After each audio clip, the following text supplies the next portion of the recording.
Dr. Jeffrey Halstead has been Canandaigua's hometown dentist for more than 35 years, offering routine dental care as well as cosmetic dentistry, implants, and dentures by their highly trained and experienced staff. Visit them online at canandaiguadentistry.com or find them on Facebook and Instagram.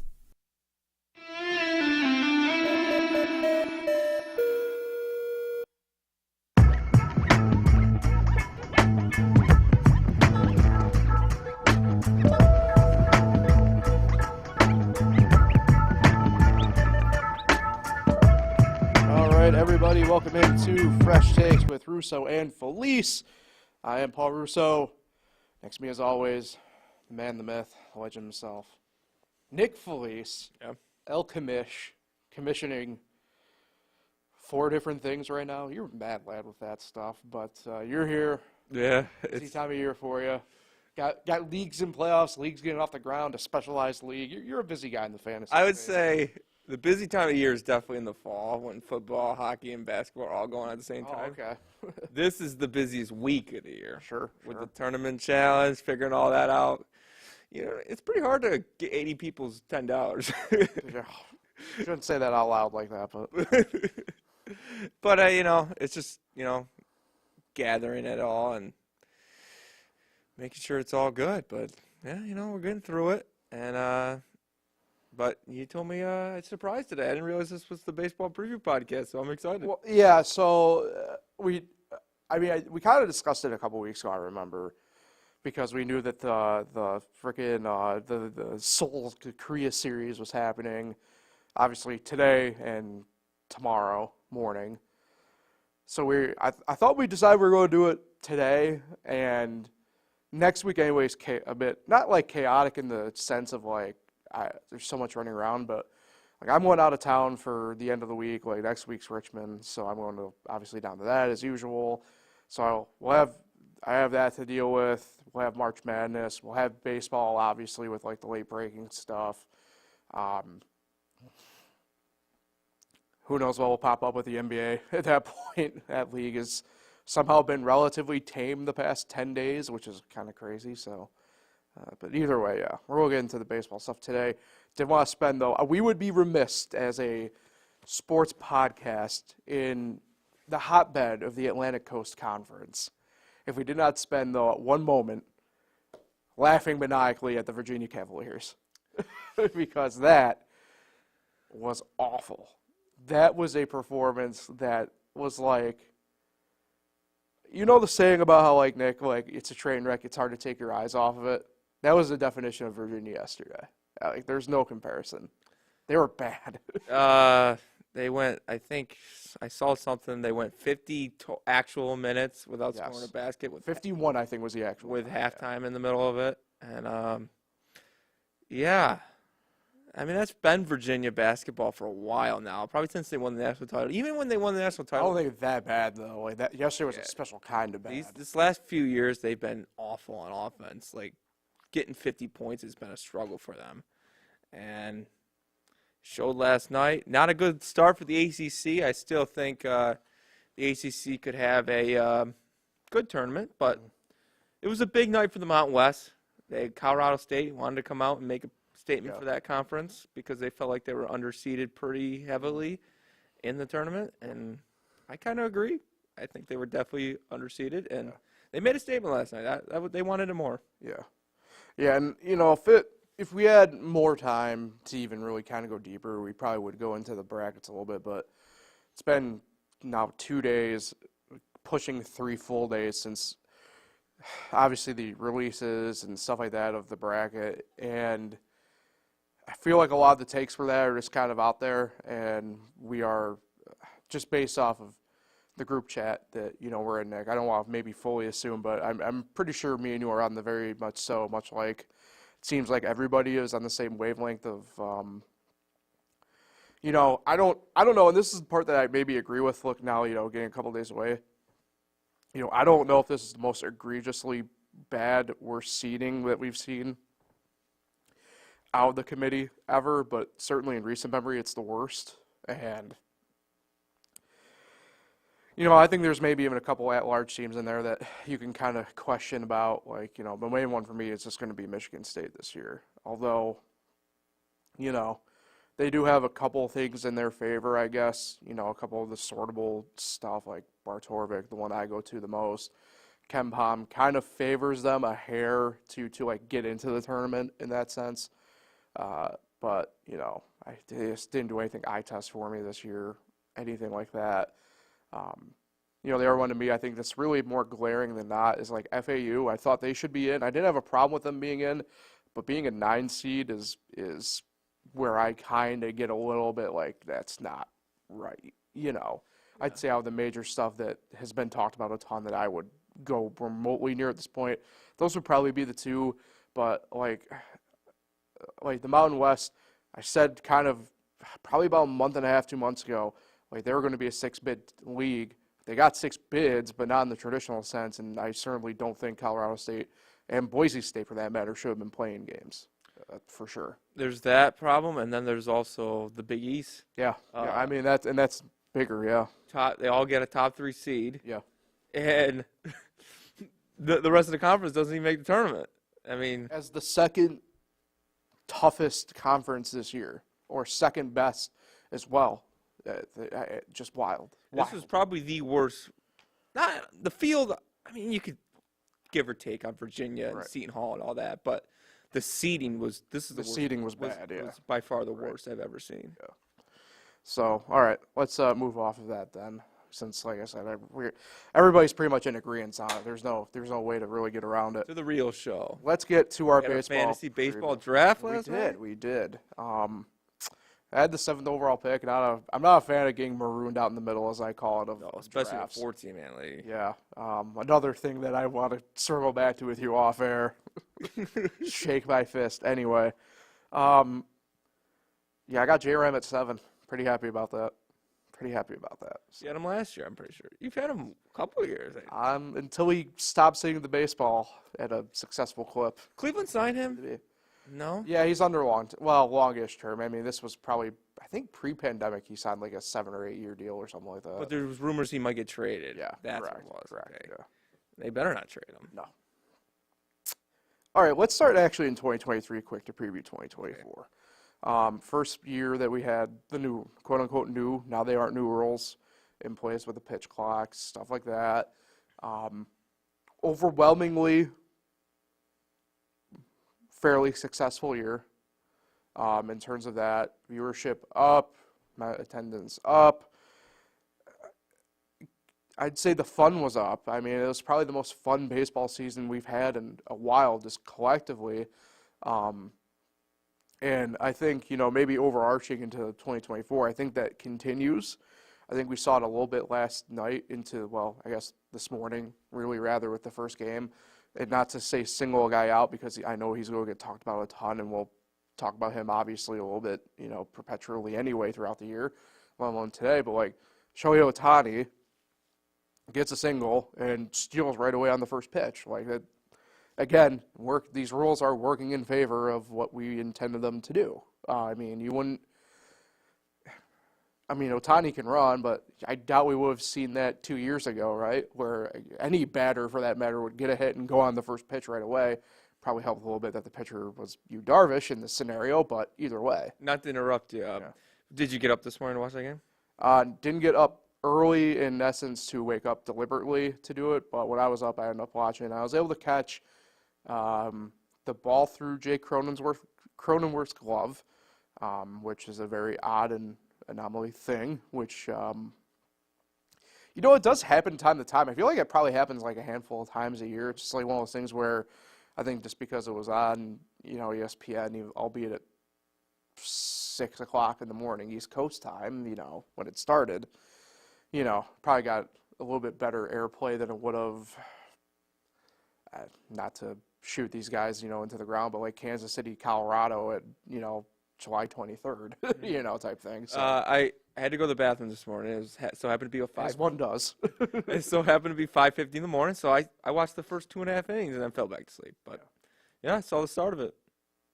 All right. Glasnow was looking good. I surprised he only made it 5 innings. He was looking good to start. I looked down quick, Have you been getting more robocalls lately and shit? Yes. God damn, dude. They are brutal right now to me. Yeah, they're some good The friends. do not call list does not work. Anyway, Yeah, I thought but back to I baseball. was surprised to see the box score this morning when I watched the first 2.5. I watched two Yeah. innings of Glass now, and he looked pretty good. Yeah.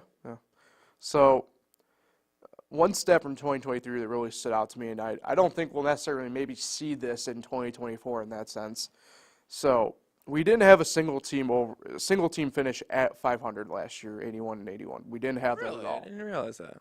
But the collective league average was 81 and 81, which is kind of crazy. I don't think I've ever have really seen that, or maybe just haven't paid close enough attention to that type of stuff and noticed it that way, but it was pretty crazy. Shouldn't it always be around 81, 81? Well, in theory, right? But I think for me it was the fact that we didn't have anybody actually finish at 500 last year. That was the average. And the average was 500 last year. Yeah. So, yeah, I mean, that's pretty crazy when you think about it. There's actually more teams that finished above 500 last year than below it, which I think kind of – look, I know the one division that sticks out the worst of it is the AL Central, for example, because they only had the one team above 500, but the AL East had 4 above 500. The AL West had 3 teams above 500. The NL East had 3 above 500. The NL Central had 3 above 500. And the same with the West. So, not bad. Not to go back to math, shouldn't it always be 81, 81, the average? Since it's a loss and a win in every game? I guess. I mean, you would think, right? Yeah, it should always be 81, 81. It just is one of those things, though, to me. But it's just the idea of no one visual, element of it. But nobody finished 81, 81. Right. But shouldn't it always be 81? Because you're always going to win and a loss every game. I suppose, right? Yeah. Yeah. I don't know. It's a visual of it for me. That was just but like, no man, team this is finishing nuts. 81, Right. 81. It's kind of weird. Yeah. So, yeah. Last year was a year where I think the youth kind of took over a little bit more, kind of secured their foothold a little bit. I think it's going to happen more this year. Yeah, I was about to say, I think it's going to happen way more this year. What division do you want to kind of get into first here, Nick? You know, I'll let you take the pick here of which division we'll dive into a little bit here first. We'll go National League East. Okay, at all East. So, I don't know if this division necessarily has the exact most firepower, but if it doesn't, it's probably number 2. Braves won the division last year at 104 and 58. They're joined in the playoffs by the Philadelphia Phillies, Miami Marlins, the Mets, Nationals at the tail end of the division. Jazz Chisholm making some news. Yeah, today. yeah. I haven't fully been able to listen to the quotes yet to hear, but kind of sounds like based on what I hear, him and Miggy Rojas weren't exactly eye to eye. But either way, I'd say in this offseason, I don't know if the rich necessarily got richer, but Atlanta obviously is going to probably be the de facto favorites again in this division going forward. Phillies, I would say, definitely second in there. And then after that, I wouldn't say it's necessarily a toss-up. Like, I still feel, all things considered, the Mets have a very interesting case to make the postseason still this year, as do the Marlins. I was going to say, no Marlins? The Marlins' main issue is they subtracted more than they added this offseason. And I guess as has been the case with that franchise, right, they just can't get out of their own way. It doesn't matter who the owner is or who's calling the shots. The fact that Kim Nang is no longer with the team because they wouldn't allow her to more or less continue building what, frankly, this team is built, which is her vision, is crazy to me.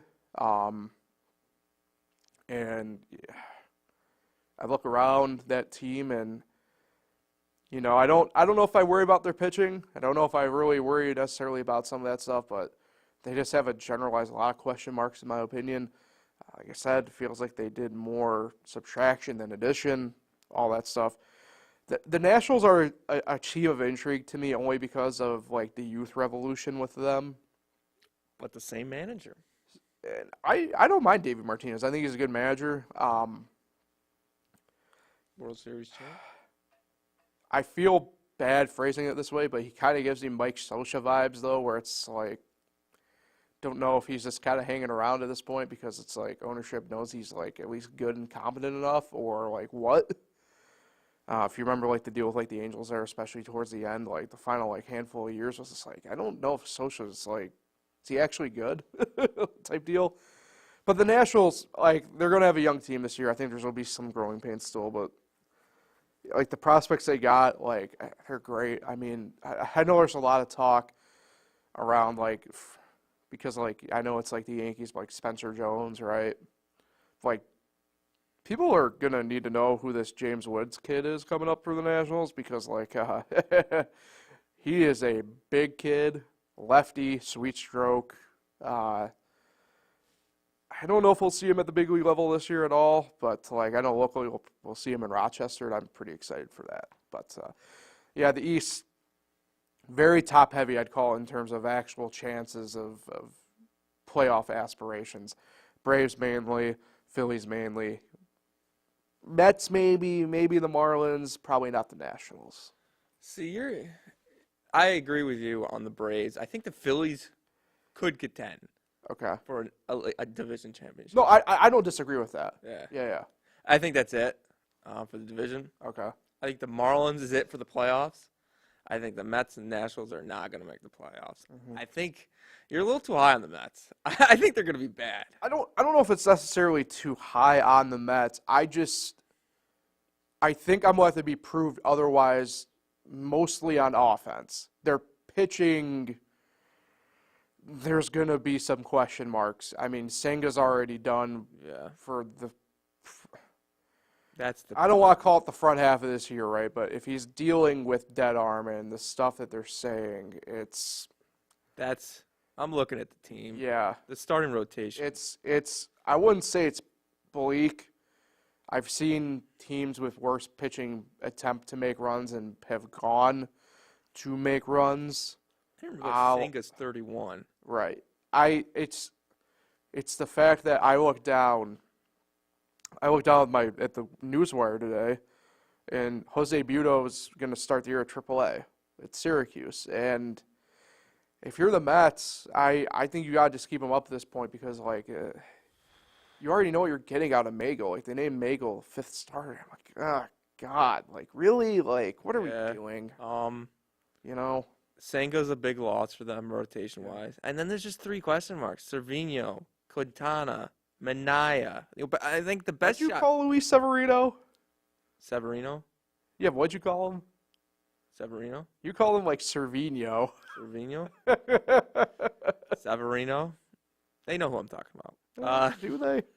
The only one I really have any sort of confidence in is Quintana.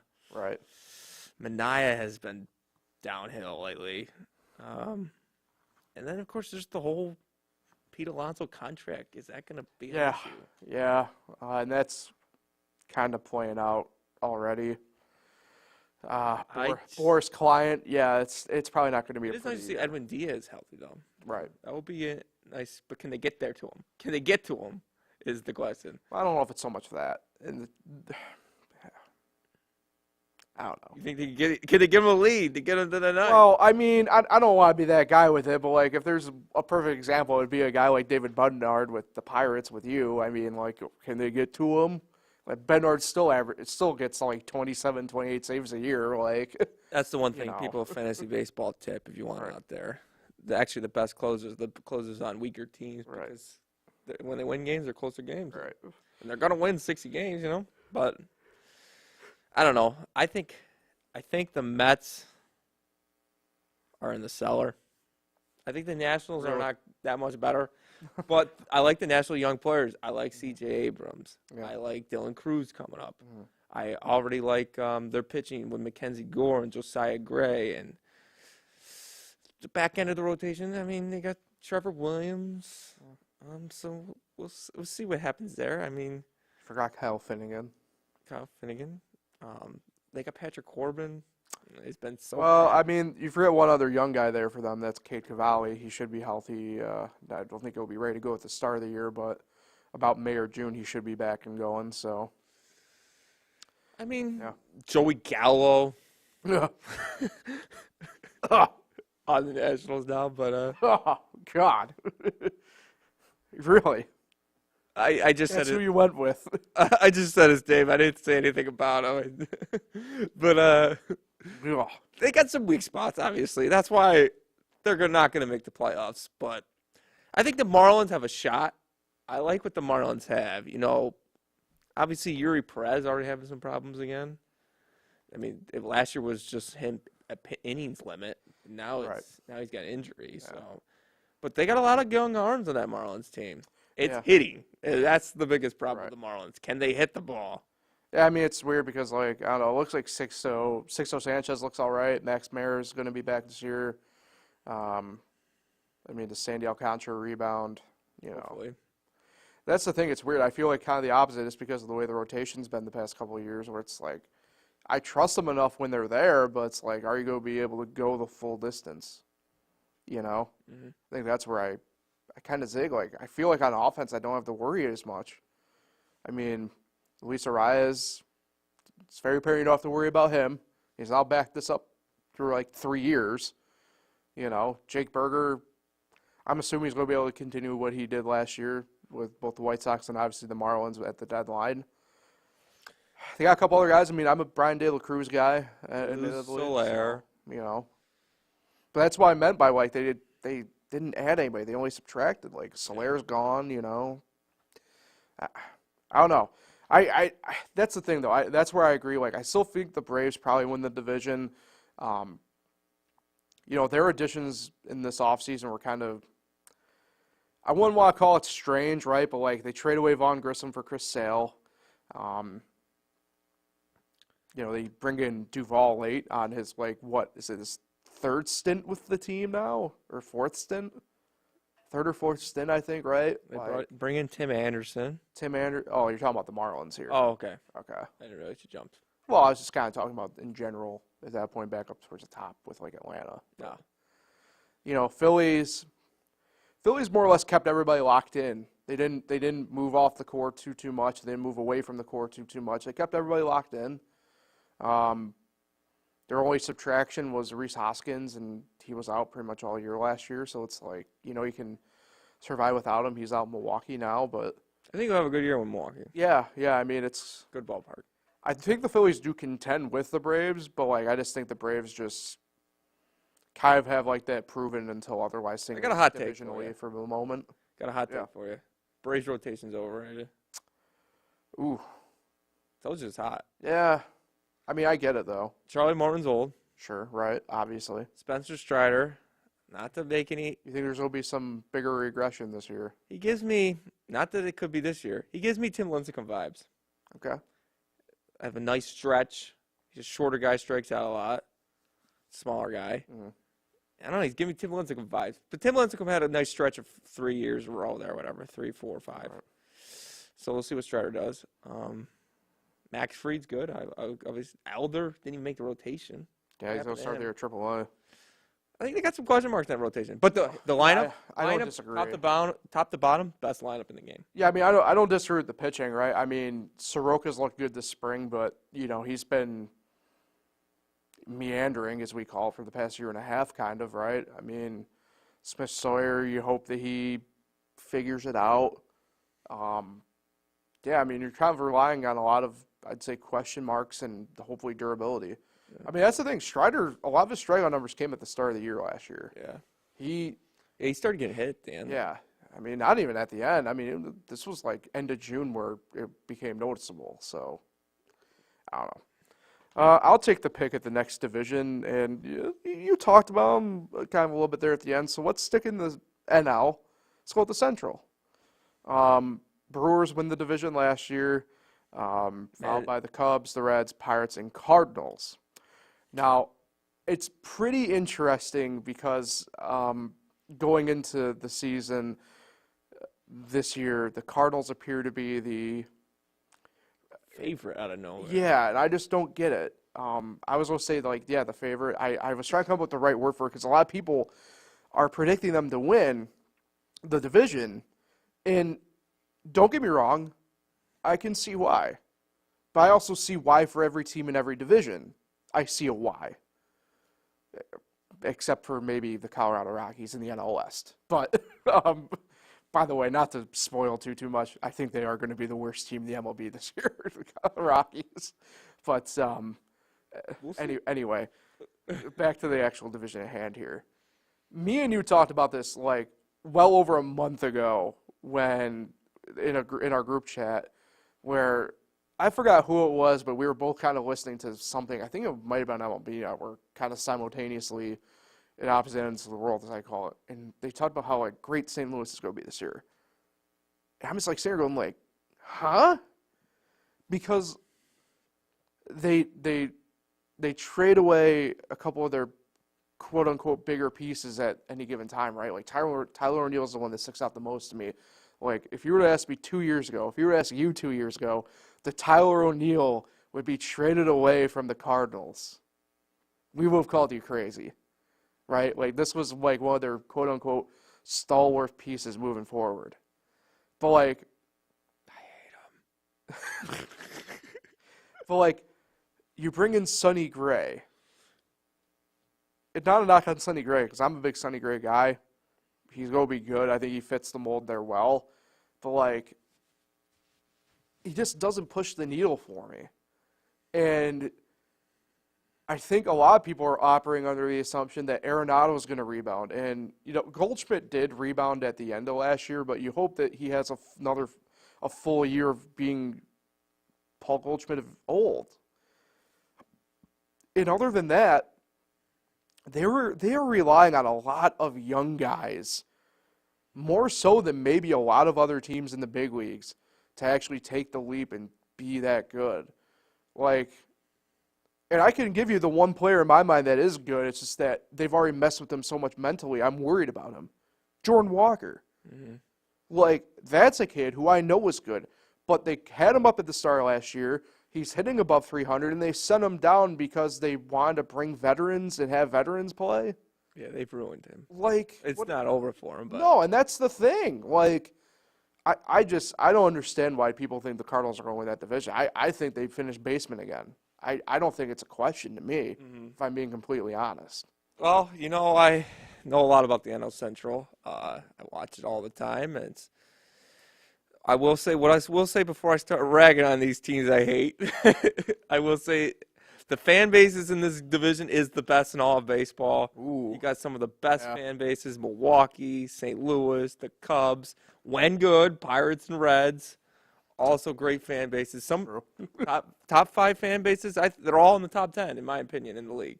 So that's just a great division. Best division in baseball, just the most fun. And it's going to be the most competitive division, I think, this year as well. So what I'll say about the Cardinals is the magic's gone. The St. Louis Cardinals magic is over with. They used to bring up all these guys and they'd hit, and they'd go elsewhere and they wouldn't do anything. Like Randall Goodchick and Matt Adams and the one that always sticks out to me. Steven Piscotty, Colton Wong. I know the one that sticks out for me as always is what's his name there? Alan Craig. No. Alan Craig. Alan Craig, yeah. Alan Craig, another one. Yeah, he even stopped hitting in St. Louis. Yeah. And these guys, they go somewhere else and they don't hit. And then it's all about the development in that system. But I think it's worn off. And now these moves they're making, they went out and bought a rotation this year, and I don't think it's any good. No. Sonny Gray was the one spot, and he's hurt already. Mm-hmm. Kyle Gibson's old. Yeah. He's getting up there. Lance Lynn's Lynn, who Pirates always hit him, so I've never thought he was that good. They always seem to hit him. And it's not going to be a great homecoming for Matt Carpenter. Yeah. I mean, he's terrible now. Right. I don't know. Lars Newbar's already hurt. Jordan Walker, like you've said, they've kind of ruined him, but he's only 21 years old still. So, I mean, they're already talking about platooning Nolan Gorman. Like, what are we doing? You know, like, I don't know. I don't know what they're doing. I know you won't agree with me on this statement because I know you like your Brewers, but I think you have no idea where I'm going this year with this division. Really? No. Because I think for the first time in my life, because the two teams I hate the most in this division is the Brewers and the Cardinals. Cardinals number 1, not even close.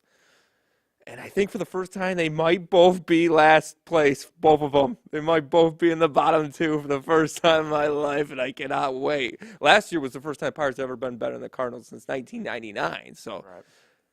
I'm hoping this is a Reds, Pirates, Cubs race. That's what I think it's going to happen this year. So I think it's going to be a pretty tight-knit race between those 4 teams, actually. I'm being completely honest with you. I think I remember Craig Counsell, now the Cubs. Right. That's the big storyline. Well, it's one of the big storylines in this division, as I'm going to call it, because I think the overwhelming division storyline is actually the youth movement in it. I think, look, the Pirates have a ton of it. The Reds have a ton of it. The Cubs, not as much. They're kind of like one of the weird ones where it's like their ones are actually like a lot of times now on the pitching end of it, like Justin Steele, for example. If you don't know his name, I'd recommend getting used to it. I think not to give too much away, wouldn't be surprised if he's the NL Cy Young at the end of this year. But He hit a good shot last year. anyway, and even the Brewers, who we have this perceived idea that their window might be closed. I mean, their youth. I mean, they get, in theory, a healthy Garrett Mitchell for a whole year. Sal Frelick. They got a lot of young players. William Contreras. It's one of those things where I'd imagine they will. I can't imagine they go quietly into the wind. You know what I mean?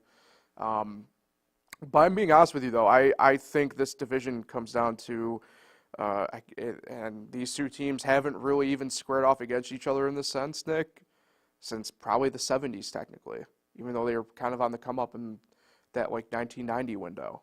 I think it honestly comes down to Cincy and Pittsburgh this year. I really do. Really? Yes. You're really going to say that? When my favorite baseball game of all time is the 2013 wild card game? Are you kidding me? Reds, Pirates? But I get your point. I believe that we are entering an era of Big Red Machine 2.0 and We Are Family 2.0 type thing. I agree. My biggest concern with both of them oddly comes into the pitching space of it. I can see that. But I don't think it's anything that just can't be worked out over time in that sense. The Reds have a bit more of what I would call a solid ground pitching-wise at this point. It's only because, Hunter Green has more experience, right? And you'd hope that Nick Lodolo comes back and is healthy enough. Stuff like that. Graham Ashcraft can kind of figure it out a little bit better to the point that you don't have Frankie Montas be your de facto ace. In that sense, right? Right now he is. The Pittsburgh one's really interesting to me because I feel like it's a little bit the same as what I said last year, where I don't have any worry about their offense in the field. A lot of it's in that pitching and stuff like that. And look, you get Mitch Keller back for a full year again. Probably a guy that, to me, is probably going to be at least in the finals conversation for Cy Young. And I disagree with this. I know you think it might happen, but I disagree with it. I think it would be dumb if we see Paul Skeens in Pittsburgh this year. I just feel like there might be some rushing going on, but it's gonna happen either way. I view these teams as, because it's a fun division, it's a competitive division. I think you're gonna see the Reds and the Pirates go at it this year. I really do. You buying this take? Ellie De La Cruz and O'Neal Cruz up for MVP? I'm with it. They both got to stay healthy, though. Mm-hmm. Both got to. You know what? One player on the Reds that I like that gets underrated is Spencer Steer. Yes. Yeah. Yes. I like him a lot. They have a lot of great young hitters. I had him in fantasy last year. He was a late ad for me a mid-year ad. But I had both Steer and McClain in fantasy last year as pickups, and it was great. Couldn't complain one bit. But if it's going to come down to it, it's really good. Big decision is going to be who's going to be a bigger signing, Frankie Montas or Martin Perez. Right. Those are going to be huge.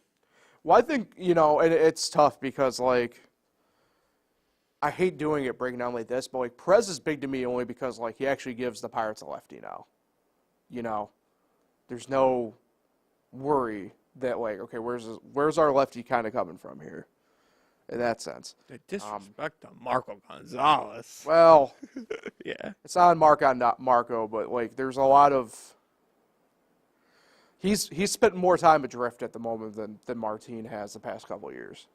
I think Marco's in an interesting spot. He could be that swing piece that the Pirates could need. I guess Martin could be too. I mean, I think the Red Sox did that with him. So they need some pitchers. Who knows? So yeah, I mean, it's kind of weird because like we kind of only really touched on like the Cubs in that sense, and they probably had the most. They brought back Bellinger. They did. I don't want to call it active offseason, but they had the most headlines in the offseason only because of like the council situation and how they frankly handled David Ross, which was poor at best. Where'd David Ross go? I forgot where. I know he's coaching I forget where, but yeah, But it's one of those things where like they completely botched it, and I think they realized it a little bit too late. You bring back Bellinger, albeit again on like a semi-discount of sort, but that's just because he was a Boras client and caught in a Boras situation. You know, the Cubs, they should be good enough to, like I said, still kind of contend and compete, but the worst place you can be is average, and they just strike me as a very average team still in that sense. Like, I didn't think they were going to be bad. Like, the people who thought they were going to be bad last year, I kind of raised an eyebrow at, because it's like, well, really? Because, like, I think they'd rather be bad than be average. I don't think the winner's division is going to have 90 wins, so. Yeah, that's a tough part with it too, right? When I talk about like the youth, how I expect the youth to kind of take over in this division, like, yeah, I'm with you. Like, 85 I would not be surprised got the division. I mean, 92 got the division last year, but the Cubs and the Reds had 83 and 82, and then it's not like Pittsburgh was far behind with 76. So I mean, it's a very tight division in that sense. I mean, we both agree Cardinals in last. Yeah, I mean, I don't see how the Cardinals are. I don't get it. I don't get it. I don't get it either. So, all right, back to you, Nick. What division do you want to go with?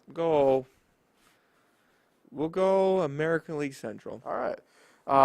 This division intrigues me, but kind of for all, like, maybe the wrong reasons of sorts. Although I think there's going to be, I think it's kind of going to be like the NL Central in a way this year. I think you're going to see the Royals.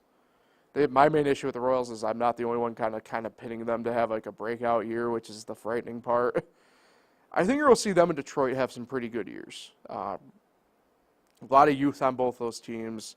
I've been able to see the Detroit youth in person now for the past couple of years every now and then. And if you don't know who Riley Green is, or Kerry Carpenter, or Tarek Skubal, Alex Lang,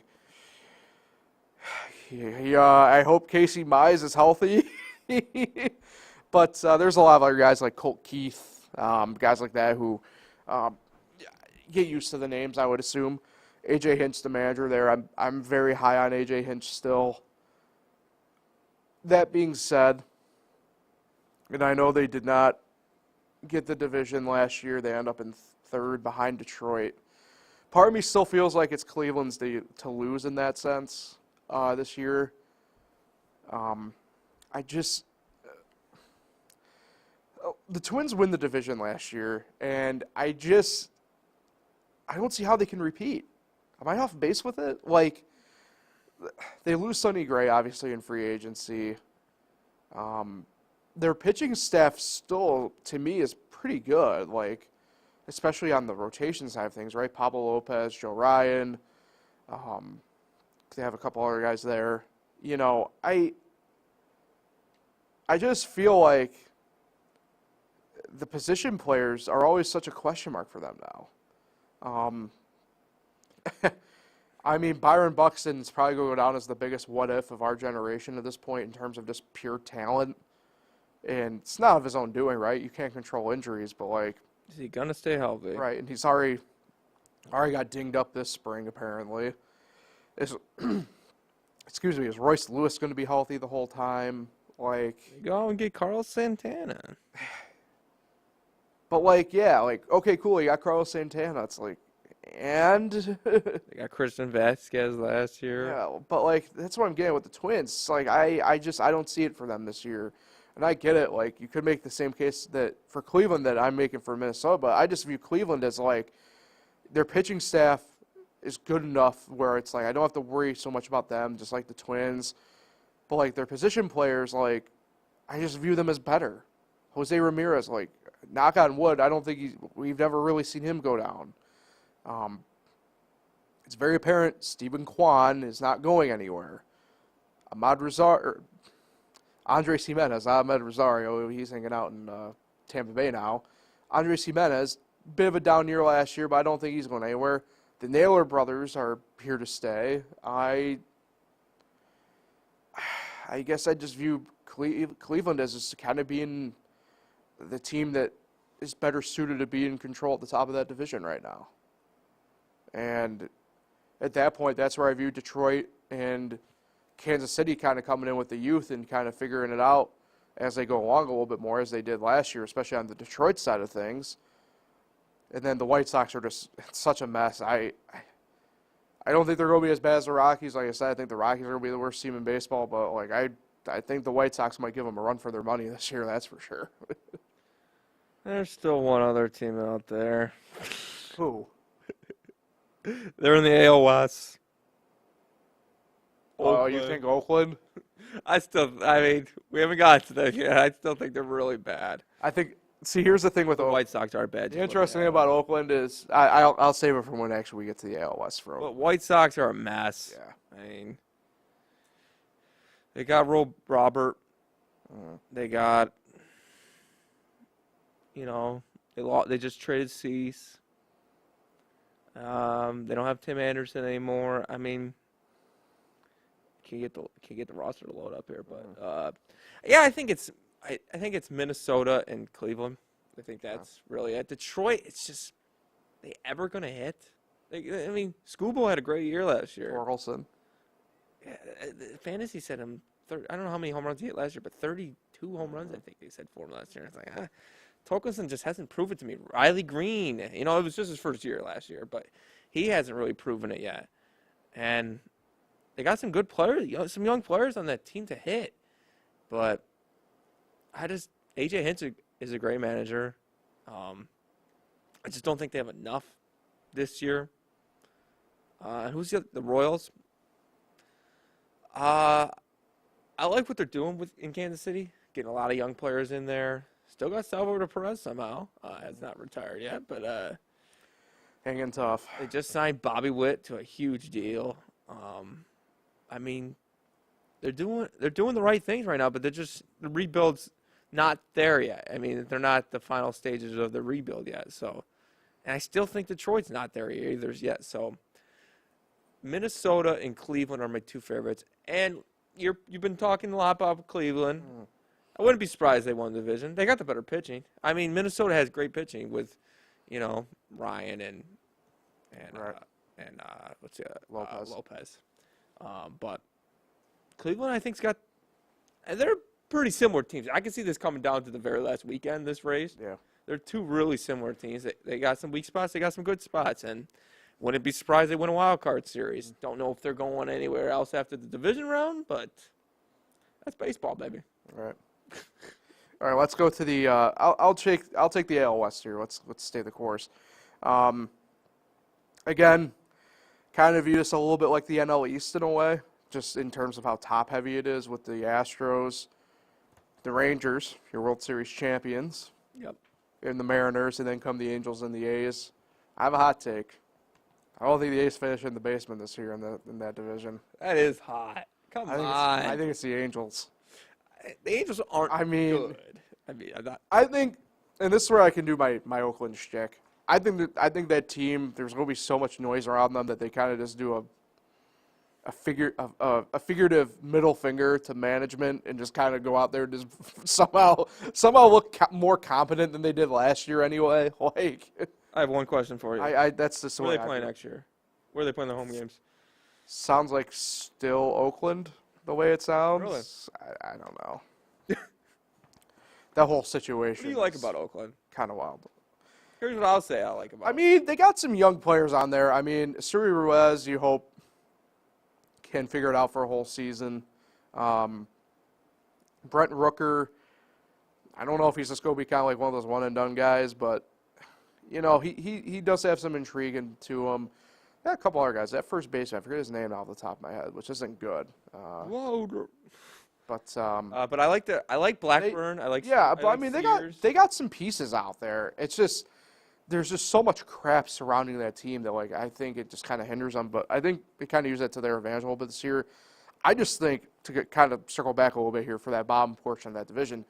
I just think with the Angels, I think Oakland and justifiably so they get a lot of that talk about them right now. But like the Angels are such a friggin' mess right now. Like.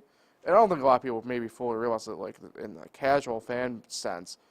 But, like, you have a meddling owner. You have, frankly, I don't understand what their GM, Sison's kind of doing. Ryan Noda is his name. Yeah, Ryan Noda. I'm a big Ryan Noda guy. I think Miguel Andujar's had a nice spring. I wish the Pirates would have kept him. That's where he is? Yep, he's in Oakland now. Anyway. But the Angels are a mess. They I think losing Ohtani is going to, I don't know about full-fledged dark cloud over the whatever here, but like I think Rendon's more of the cloud right now. See, being the cloud or just being the realist? Like that's the thing with them. So I don't know. I think luckily with the NL or the AL West, there's enough positives out of the top three teams that they can kind of help, at least in terms of baseball play, kind of mask over those two teams. I like Mickey Moniak, but can Mike Trout stay healthy? Right. Mike Trout want to stay healthy. They got that Nolan Chanel guy who they drafted last year and played. Zach Neto's not a nice little player. I like Patrick Sandoval. I mean, you get Logan O'Hoppe for a full healthy year. Sign Robert Stevenson in the bullpen. Yeah. They have Tyler Anderson. Nah, they're not that great. But the question that Paul proposed, they're going to be worse than Oakland. Mm-hmm. I just don't see it. I see maybe 66 wins for the Angels and maybe 62 wins for Oakland. I mean, these aren't great. We're talking near historically bad. Yeah, these are two bad teams. Okay. That's maybe what I see out of these two teams. The other three are just hands above better than them. Mm-hmm. I mean, you're looking at maybe the three best teams in the whole American League. Ooh. Whole American League. It's a hot take right there. Mariners are obviously led by their pitching. Mm-hmm. Rangers are led by their offense. Right. If they can get their pitching healthy, they could be a complete team. And the Astros are led by experience. Just going to the ALCS. What's it been, 7 straight years now? They've been in the ALCS. I mean, you just can't count them out for doing that. Do you think that continues with Houston this year? I think, however, this year would be what I would call the Kansas City Chief year like this year. But haven't we been saying this about Houston for the last 2 years? Yeah, but you have a couple more guys coming up on contract years this year and stuff like that. But I think this year's officially the year where I actually have some question marks about that pitching staff. But their offense, like Alvarez, pure hitter, one of the best in the game. Kyle Tucker's only getting better. Jeremy Pena didn't impress me too much last year. I thought he was going to have a better year, but sophomore slumped. Yeah. I'm intrigued to see what Evan Carter does because Jeremy Pena kind of did the same thing coming up in the World Series like that. And then, of course, Altuve just signed a contract. It's probably his last contract of his career. Bregman, they're getting older. Contract year.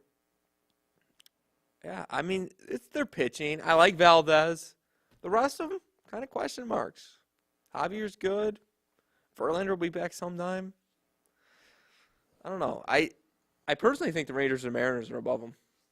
But that doesn't mean they're not going to go to the ALCS. They still, come October, they're going to be tough That's to true. beat. That's true. Yeah, it's really weird because, the Rangers is just that offense is really great, but, man, that pitching is ooh. So you don't know what day of the week you might show up with them being in the wrong spot. What's the deal with DeGrom? I don't think he's ready at the jump, obviously. So He is coming back this year, though. I think at the tail end he can be, yeah. What's the deal with Scherzer? I think for sure at least the first month, probably more. These guys are coming back. Yeah. Interesting. But either way, yeah, I mean, I don't know. The Mariners are the team of intrigue here only because I think everybody collectively thought they were going to make the leap next year, that next step, and they really numerically didn't. They had a bad September. Yeah, and they're kind of like one of those teams where I'm intrigued to see what they will look like more so in a calendar year than this year. Because, again, this now needs to be the year that they do make that next step, and if they don't, I think you have to make some sort of changes kind of on the fringes. You know what I mean? At that point, it becomes like your role players, quote unquote. But at that point, for them, it probably becomes, is Scott Service the guy then for the job at that point? Yeah. Stuff like that. The part that intrigues me with the Mariners, I mentioned the fringe pieces, but I could see them changing some stuff fundamentally at the core, like their pitching, for example. They don't have like that vet in that rotation that I think they could use. Luis Castillo's not that yet. Right. He's still young. Yeah, I mean, that's the thing with him. Like, he's been around the league now for, is this his 7th year in the league? Could be. I think so. Third year with Seattle. Yeah. So, like, I guess he kind of, like, can be shoehorned into that role. But, like, he also has never exhibited, like, he wants to be that role. Yeah. Like, that's part of it, too, right? Where I think you look around the league, and I think that's kind of like the thing. Like, the Pirates kind of achieved that a little bit this year with Martin Perez. Like, that's where it kind of fits kind of nicely with him, for example. Helps that World Series experience. Right. Him and Chapman. Right. But, like, it's not so much that. It's just how to, like, handle yourself. Like, when, like, if He's been a starter for a long time. If things aren't going your way, like, you can't just keep humming it in there at 99 and expect it to work. Yeah, he's a perfect guy. He's been in the up and downs of his career. Right. Like, the Mariner, like, Castillo never has really dealt with that too much. And that's where I view it as, like, I'm trying to think of, like, the right guy that would kind of fit there. The only name that kind of comes to mind, and, like, even though I don't think it's, like, the right guy, like, a guy like Wade Miley kind of fits that role to a degree. Yeah. Even though I don't think he fits what the Mariners' culture is. So Luis Castillo is talented enough to be an ace, but he's not the leader of the pitching staff. Yeah. He's not a leader. Right. I mean, I think that kind of already falls on, like, Logan Gilbert in a way. Him or Kirby. Yeah. So. All right, we got 2 divisions left. Probably your 2 least favorite, Nick, which is kind of surprising. So, I'll go. Which bullet would you like to take down first of our final 2? We'll save the best for last. NL West. So NL West is what you want right now. Okay. So the NL West, obviously, as we know, shoehorned by the Dodgers at the top. Although the main storyline ended up being the Diamondbacks last year because of the World Series run. Dodgers in first place at the moment right now, too. Dodgers are in first place at the moment at 1-0. Padres in the basement at 0-1. So the Rockies could say they're not in last. Have to eat some rocks right now. Looks like the Padres are the worst team in baseball right now. But in all seriousness. And then, this division gets a little late boost because of, you mentioned the Dylan Cease trade to the Padres from the White Sox. And, oh, by the way, Blake Snell signs with the Giants. We finally have him signed finally, him and Chapman. Matt Chapman in this situation, both Boris guys. So the Giants make a late I'll call preseason push because it's not the offseason anymore, really. Chapman went to the Giants, right? Yes. Correct. So, yeah, it's interesting. Again, it kind of sucks I'm phrasing it this way because it's like the Dodgers just kind of until proven otherwise type thing, I think, get this division done again. How many years in a row? Years in a row? Jeez. At least 10. No, did the Giants not get one in there at all? I don't know. Either way. It's been a while. Also, the Giants haven't won a World Series in 10 years. That's fair. But I think this year is a big question mark of that pitching staff. Now, obviously, Glasnow, he came out, looked great this morning, but, does he stay healthy the whole year? And then after that, it gets a little bit sideways because, like, Walker Buehler, we know, won't – I don't know if he'll ever be like what he was when he first came up in that sense, right? But, like I said, kind of fits the bill, too, with what I was talking about with Soroka for the Braves, maybe, in essence. Either way. But their pitching, for me, the Dodgers, especially that rotation, kind of gives me some question marks because you're relying a lot on the youth and whether or not they'll step up. And I know, like, we just got done talking about a few divisions where I do expect them to step up. But, like, for a team that's literally built to win now, it's a lot of trusting on guys who don't know how to do it, you know? And you look at the teams surrounding them, the Padres, who sold off and then bought in. Don't know what the MO is exactly there. It looks like they're just trying to retool, not so much rebuild. I think, you know, in theory, the Giants should contend. In theory, right? Same with the Diamondbacks, and there's just the Rockies who, they're like the dragon meme, the dragon head meme, who are just out here being the clowns. So, but yeah, I just feel like the Dodgers still kind of, I wouldn't say have a stranglehold. Definitely not a stranglehold, but just feel like they are the ones still at the controls of this division more than anything else. Yeah, so I looked at the Rockies for 2 seconds. They're pretty bad. You're just like, yeah, you might be right. I mean, I like Freeland and Marquez, but it's hard to pitch in Coors Field. Right. 80, whatever, how many times starts you get there. But, yeah, they're definitely last. I'm not too sold on the Padres. I think Juan Soto is going to be a big loss. Obviously, they have all those names still in that lineup with Tatis and, you know, Bogarts and Machado. And the rotation, I don't know if this is a hot take or not, Paul. The rotation, not that good. You're talking about the Dodgers, right? Padres. Oh, the Padres. The Padres have a lot of names in that rotation. Let me hear me out. Okay. Yu Darvish, Joe Musgrove, you know, blank on the other names. Who they just get? Dylan Cease. Don't see. Names. These are guys that have played in the major leagues. They're dudes. Yes, they played. But are they it? Are they dudes? Yeah, are they like legit pitchers? You know, are they going to put them over the top? Hasn't really worked lately. I mean, people forget. I mean, even I just forgot. They made the NLCS 2 years ago.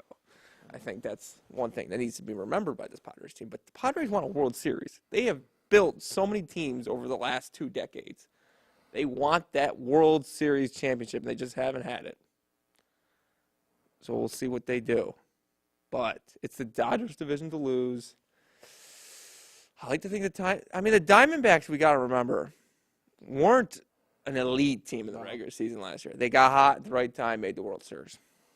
Winning those 2 games in Philadelphia is a really great accomplishment in Game 6 and 7 in the NLCS last year. But I just, in a regular season 162 game format, I don't see any of these teams staying within 15, 20 games of the Dodgers. Right. Now, do you think the Dodgers rotation is a little overrated? Yeah. I do a little bit too. But it's not enough to make them terrible. Same. Yeah. Yeah. The division, I mean, it's got a lot of question marks. Glasnow's got to stay healthy. Yamamoto hasn't thrown a pitch yet until tomorrow morning. Kershaw's obviously old. You know, Walker Buehler didn't have a great year last year. And outside of that, I mean, you're relying on some younger guys who just didn't really have it last year either. You know, Got some, I don't know. and they got some question marks in that lineup. Let's not go on a limb and say they're the best lineup in baseball. 1 through 3, that's pretty hard to stop. 1 through 3. I mean, Ohtani, Freeman, and Betts. Like, come on. Teoscar Hernandez had an awful year last year by his standards, and strikes out way too much. Gavin Lux coming off the injury. James Outman's still young. Next month, you hope returns to his old self. And Will Smith. I mean, some people like Will Smith. I don't know. He's up. You're not getting jiggy with it? No, not really. Not as a cleanup hitter. But question marks. Question marks. There's question marks on this team that they say is given the World Series. A team that hasn't won an actual World Series since 1988. Let's not forget that either. A Shohei Ohtani who's never made the playoffs. So let's not forget. Now you're about to get people riled up. Let's not forget that either.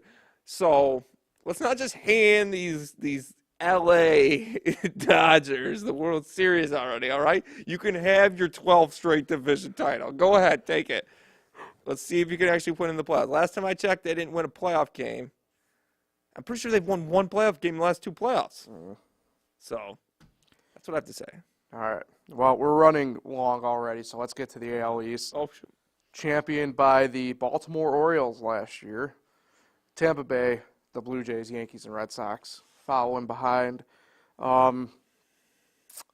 Yeah, I mean, Baltimore's youth now combined up with some experience too. I'd say that puts them in the leader in the clubhouse again for the division this year. Really does. It's interesting because I envision the Yankees being up there as well, but that's a lot of in theory stuff with them. It's just weird to me because like Toronto doesn't excite me this year. Tampa Bay doesn't really excite me this year. Boston doesn't excite me this year. I don't want to make Get it excited, man. I don't think it's going to be like a two-horse race in that division, but like I just see Baltimore just being still at least a head above everybody else at this point. The Yankees obviously are already dealing with some health stuff with Garrett Cole. Aaron Judge, I know, came back into the lineup today for spring. I mentioned Tampa Bay. They kind of had the typical Tampa Bay offseason, right? They ship off some guys, and they're going to reload, I'm sure. And, of course, by doing this year in, year out, we should know the deal by now. We'll see them contend and be a division, foe for everybody. Just because we're talking about how they sent people away, even though they pluck everybody somehow and keep it going. Boston sold off yet retooled at the same time, so like I don't know what to fully expect from them, but I still think it's probably fifth in that in the division, to be honest with you. Yeah. They did finish 78 and 84 last year, and they're the only team below 500 in the division last year. So what does that tell you? Everybody's pretty close enough anyway that they're all kind of within each other. I don't know. The one team that really does nothing, though, for me in this division this year is Toronto. And I just don't know if it's the fact that, they aren't young guys in essence anymore, right? They're young, but, we know what we're getting from Vlad Jr. year in, year out. We know what we're getting from Bo Bichette year in and year out. We know what we're getting from Alejandro Kirk now year in and year out.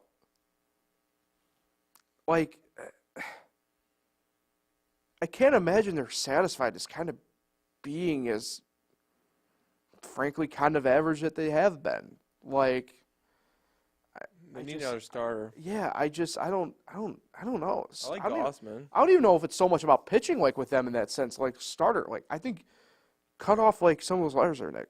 I don't know if they have a star. And that's the thing, it seems like Ohtani was just kind of using them as a pawn. They weren't actually I don't want to make it sound like they weren't serious about him. I'm aware that they were serious about him. I don't think he had them as serious. You know what I mean?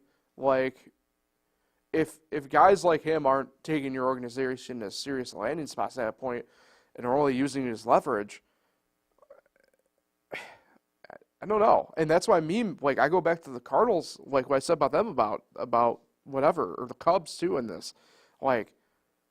Being average is the worst. If you're bad, at least you know you're bad. If you're good, you know you're good. But if you're average, you're just kind of there. That's the worst. That's where I just feel like Toronto's at right now. And now they got a lottery now. You don't get there's a great chance you won't get a good pick. Right. Since the Reds got the number one pick this year, and they were, frankly, 500 team more or less. They weren't. They were below 500, but they were actually in contention for a while. It's brutal being average now. It's brutal being average. I think it's Baltimore and the Yankees. Tampa Bay would be in the conversation. You think they finally have sold off more than they could chew, though? They have too many injuries. Oh, okay. McClanahan's done for the year. Yeah, that's true. Right. They don't have Boz is already hurt again. Mm-hmm. Springs is hurt. A lot of pressure on that Taj Bradley to step up. They got a lot of young guys that need to step up now in that rotation. They've done a good job in years past. A lot of no-name guys that they need to keep hitting, what's it, Harold Ramirez? Mm-hmm. But he got sent off. Oh, really? He was part of the Glasnow deal, who got flipped to Minnesota. Really? Yeah. So, okay, that's a big loss. So, but they still got, Randy Arozarena. What's the update on Wander Bronco? There is no update. He will not be returned to the United States. Okay, so he's gone. Good riddance. Yeah, so yeah, not good. Not good, but they've they battled through adversity in the past. We'll see what happens. Red Sox, Brian Bale's already hurt. Bello, he's already hurt. I like Cutter Crawford. I like Tristan Casas. I like Rafael Devers. They don't have too many other guys I like. It's going to be a rough year for the Red Sox. But they hung around last year. They were hanging around 500 the most of the year. They just fell off, dipped below 500 at the end there. The Yankees, another one with question marks. Garrett Cole hurt.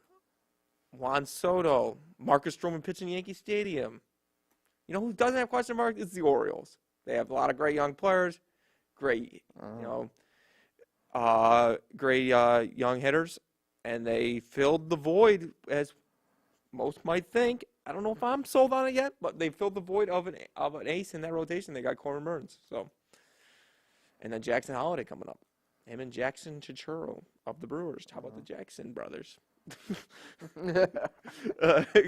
Coming up, so part of that youth movement as well. Orioles are my favorite. I don't know if they're going to be the top team in the American League like last year. I think it's those other teams in the West, but yeah. All right, let's get in the picks. Fair enough. Yeah. All right. So, all too soon predictions, as we call it here. World Series winner. Who do you think? Oh well, I think the Dodgers will not go winless this year because they won. How risque of you? Divisions, I'm going with Dodgers in the West, Pirates in the Central, Okay. and Braves in the East. Okay. And the others, I'm going with Baltimore in the East. I'm going still Twins, even though I think I'm about to call them the Cavs, the Guardians. Zombie Cavs. Get hanging around for a little bit. And I'm going to go with the Mariners in the West. That's a pretty Felice biased picks. Wild cards, American League, we're going to go Texas and Houston. And the other wild card, we're going to go with Cleveland. Okay. Yankees out. All right. Did I really just put 4 teams in the East out? Yeah, you did. Okay, so let's move on. Okay. Phillies. And I think it's going to be Cubs and Reds. Did I just do 4 teams in the other West? Oh my goodness, what's going on here with these picks? But So, for my divisions and the wild cards, I'm going to do Orioles in the AL East, Cleveland in the AL Central. I'm going to go with Seattle in the AL West. I think they've crossed that bridge this year. Wild cards, Houston. I'm going to go with the Yankees. And I'm going to go the Detroit Tigers. I think one from each division in the AL get through. Yep. And then for the NL, I think it's the Braves from the East. I think it's the Reds from the Central.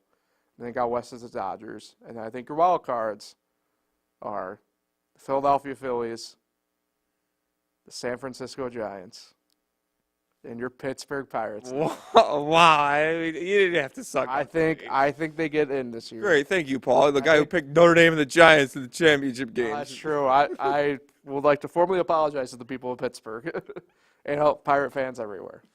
So you said Astros and Rangers in the wild card. Just the Astros. Okay, so World Series. I'm going with Braves Mariners. Wow. And unfortunately, I think the Braves get it done, win the World Series. But the rotation, I'm not sold on it. They got to help me a little bit. They got to go out and get an ad. I think the World Series this year will be Baltimore and San Francisco. Wow. Yep. Give me the Giants, though, to win the World Series. And then 2 years they'll win it again. And then another 2 years they'll win it again. And then another decade. Interesting. The Giants. Wow. Why Where did not? that come from? Why not? It's probably going to be wrong anyway. Who cares? I'd like to apologize to the people and Giants fans everywhere of San Francisco. Who remembers anyway? We keep thinking you picked the Devils to win this game. You think that. I know I didn't. So. All right. Thanks for hanging around. Yeah, that does it for baseball preview. Nick, who are you shouting out today? I'm going to shout out, I didn't really have one, but belated birthday, I guess. Jaron Johnson's birthday was yesterday. Birthday to Jaron. Yeah, belated birthday, Jaron. Happy birthday. Congrats on winning the fantasy football league this year. I'm not congrating him on that. See you around, Jaron. I will say happy birthday, though, to Jaron. 29, right? Something like that. We're all 29. Mm-hmm. Who cares?